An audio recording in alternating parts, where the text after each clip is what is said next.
근데 지금 빨리 살 수 없는 게 부동산이거든. 그러니까 지금 당장 시장이 너무 좋은데 내 네. 집을 당장 팔고 옮길 수 있는 게 부동산은 아니야.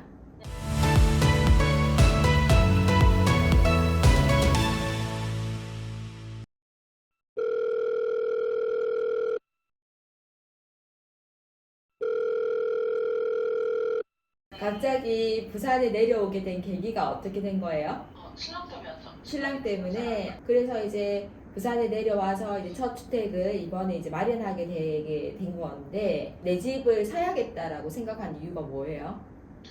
일단 첫 번째는 음. 집 살 생각은 항상 가지고 있었거든요.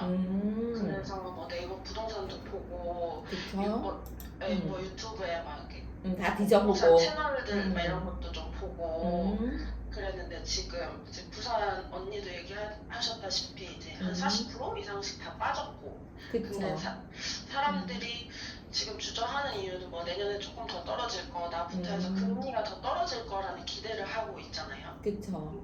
근데 저는 그때 제가 만약에 집을 산다라고 하면 저는 너무 불안할 것 같아가지고 그냥 이왕 살 거 빨리 사고 빨리 대출 받고 가자. 근데 이게 사람들이 좀 착각하는 게 뭐냐면, 내가 생각했을 때도 지금이 적기거든요. 근데 네. 이유가 내가 원하고자, 만약 금리가 떨어지고 부동산 시장이 얼었잖아. 근데 지금 빨리 살 수 없는 게 부동산이거든. 그러니까 지금 당장 시장이 너무 좋은데 내 네. 집을 당장 팔고 옮길 수 있는 게 부동산은 아니야. 그러니까 최소한 6개월에서 진짜 짧게 3개월, 진짜 길게는 1년 정도를 가지고 여기 접근해야 되기 때문에, 지금 매수를 한다고 하면은 지금 금리도 많이 지금 많이 떨어지고 있는 상태거든, 실질적으로. 네. 그래서 지금 사야지만 내가 원하는 타이밍에 뭔가 움직여질 수 있는 부분이거든. 지금 네. 준비를 해야지 내년 상반기에 뭔가 움직여져서 네. 뭐 이렇게 금리라든지 뭐 대출이라든지 여러 가지를 천천히 알아볼 수 있고 잉여 자금도 만들 수 있는 기회가 되기 때문에 아주 잘하셨어요. 지금 그러면은 생애 첫 주택까지 내가 딱 집 사야겠다, 전세 말고 이제 집을 사야겠다 결정하고 네. 한 며칠 걸린 거지, 계약까지? 계약까지 한 2주? 2주? 그니까 전세 만기 앞두고 나는 한 달 반 만에 집을 매수 생각으로 이제 전환을 했던 계기가 된 거잖아. 맞아요. 그것도 진짜 대단한 거고, 그 네. 2주 안에 엄청 또 분석하고 돌아다니고. 맞아요. 네. 근데 그게 가능했던 게 나의 환경을 아주 정확하게 분석해서 그런 것 같거든.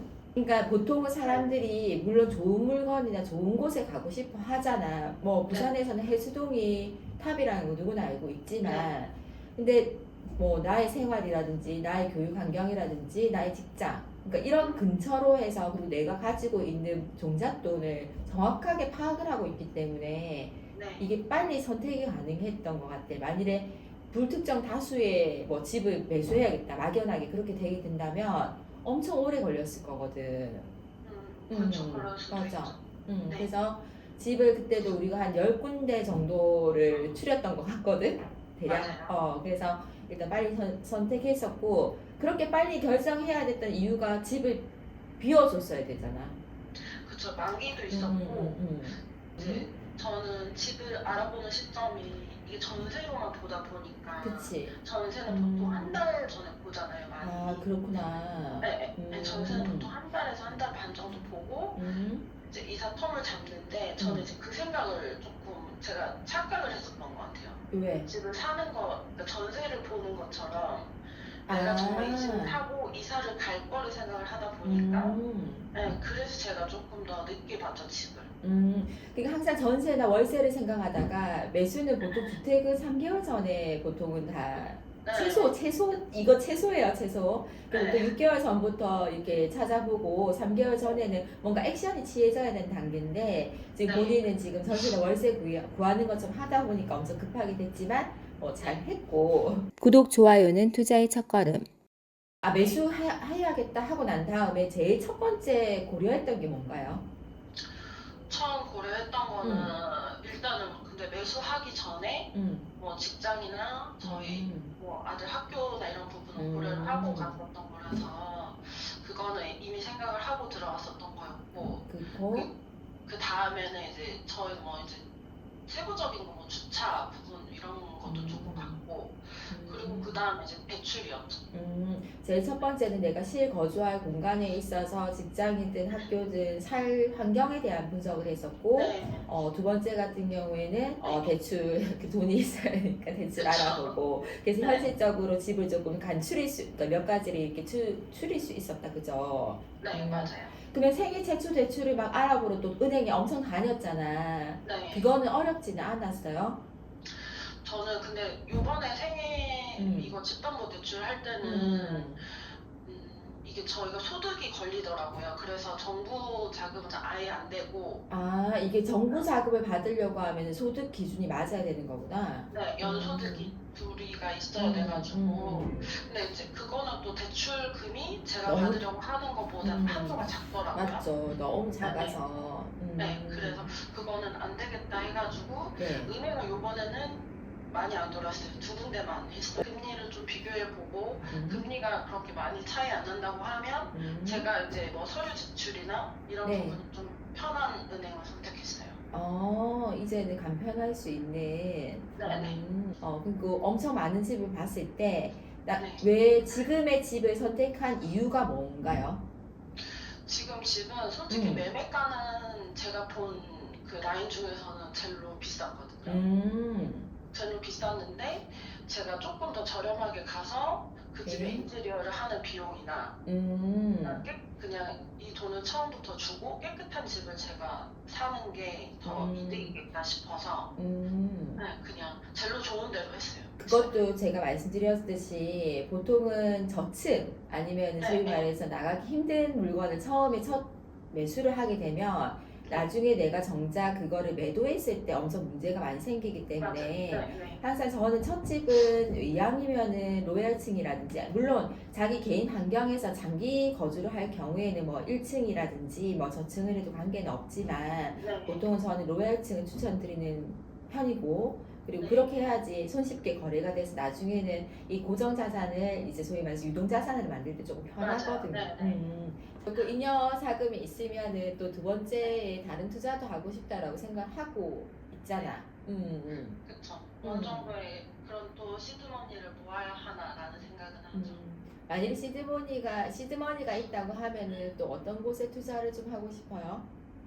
저는 원래 부산에 처음 왔을 때 전 월세를 살았거든요. 한 1년 반 정도.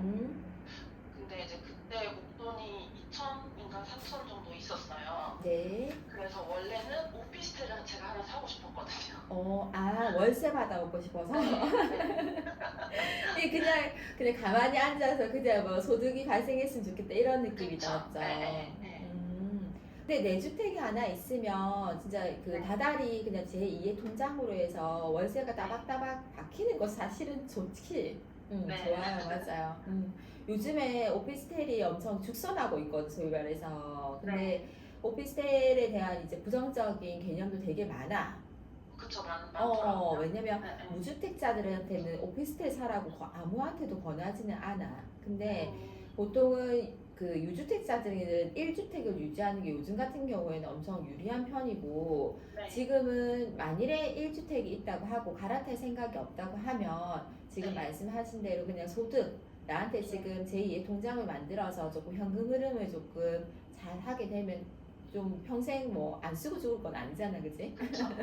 그래서 어느 정도 제2의 통장이 있으면 조금 여유롭게, 그러니까 집보다는 오피스텔이 아무래도 그거는 수익률과 관련된 상품이기 때문에 잘 찾아보면 요즘 같은 경우에는 수익률 높은 제2의 통장을 만들 수 있는 그런 오피스텔이라든지 뭐 이런 것들을 찾아볼 수는 있을 것 같아. 그리고 분양권이 요즘엔 전부 다 중도금 무이자거든. 그러니까 앞전 같은 경우에는 전부 다 유이자의 중도금 대출이 그렇게 많이 안 나왔었는데, 요즘에 나도 내가 만일에 무주택자라고 하면 엄청 진짜 사고 싶은 분양권들이 너무 많거든. 그리고 저도 이제 이런 경우가 처음 있다 보니까 이런 시장 상황이 올 거라는 거를 정말 상상조차도 못했고, 그러니까 어릴 때는 그 매번 정권 때마다 이게 정말 중요한 것 같아요. 매번 정권 때마다 나오는 부동산 대책이 저희 같은 개미들한테는 엄청난 큰 영향을 미치고, 내가 어렸을 때는 사실상 물건당 대출이 나왔어. 네. 그래서 내가 10개를 사든 20개를 사든 아무런 문제가 되지 않았거든. 근데 지금 같은 경우에는 내 소득에 대한 비례이기 때문에 소득이 없으면 사실상 뭔가 투자할 때 너무 걸림돌이 많이 들어서 아무리 해안을 가지고 있더라도 뭘 할 수가 없는 게 지금 시장이라서 그래서 지금 잘 생각해보고 조금 자기 소득 선에서 뭔가 이렇게 움직이는 게 제일 좋을 것 같고 그럼 계약서는 어차피 가계약금 넣고 그 다음에 이제 본계약까지 해서 이제 중개사를 통해서 했기 때문에 안전하게 진행이 된 거다 그죠? 네, 맞아요. 그러면 지금 현재 대출 계약서 서류도 이제 다 이제 매매 계약서가 완료됐기 때문에 다 들어간 상태인가요? 네, 저희는 근데 은행에서 대부분 가심사를 요새는 안 해주더라고요. 그러니까 매매 계약서가 없을 때. 그쵸. 저희까지 그러면 다 해주셨어요. 지금 변동금리로 하셨을까요? 고정금리로 하셨을까요? 저는 5년 고정금리. 5년 고정금리 실례지만 한 몇 프로 정도? 지금 4.4 정도 될 것 같아요. 4.4 정도. 뭐 추후에 이제 보통 보면은 금리가 내려갔을 경우에는 중도 상환을 하고 또 갈아타는 경우도 많이 있어서 우선 지금 좀 불안한 시장 상황이니까 고정금리로 5년 동안 진행을 하셨구나. 이제 앞으로 부쇼 채널에서 어떠한 영상들을 조금 담아주면 실질적으로 부동산을 공부하는 친구들이나 향후 이제 부동산을 매수하실 있는 분들에게 유익하게 정보를 전달할 수 있을까? 근데 저는 그러니까 그냥 저는 일반 사람이고 부동산을 모르는 사람들이 봤을 때는 그냥 그런 거 있잖아요. 지역 대비해서 이게 뭐 전년도는 얼마였고 올해는 어느 정도 뭐 상승 하락 이런 지역별로 나오는 게 저는 보기가 좋더라고요. 아 지역별로 물건을 분석해 주는 거. 그러면 안에 내부를 보여주는 거는 별 관심이 없네? 그쵸, 그냥 뭐 세대수. 그냥 세대수 정도만. 그대로 이제 투자 분석을 해주는 게 훨씬 더 조금 좋다는 거죠? 네, 저는 그렇게 찾아보고 있어요. 연말에 좋은 소식 안겨주셔서 그리고 통화해주셔서 감사합니다. 네, 감사합니다. 구독, 좋아요는 투자의 첫걸음.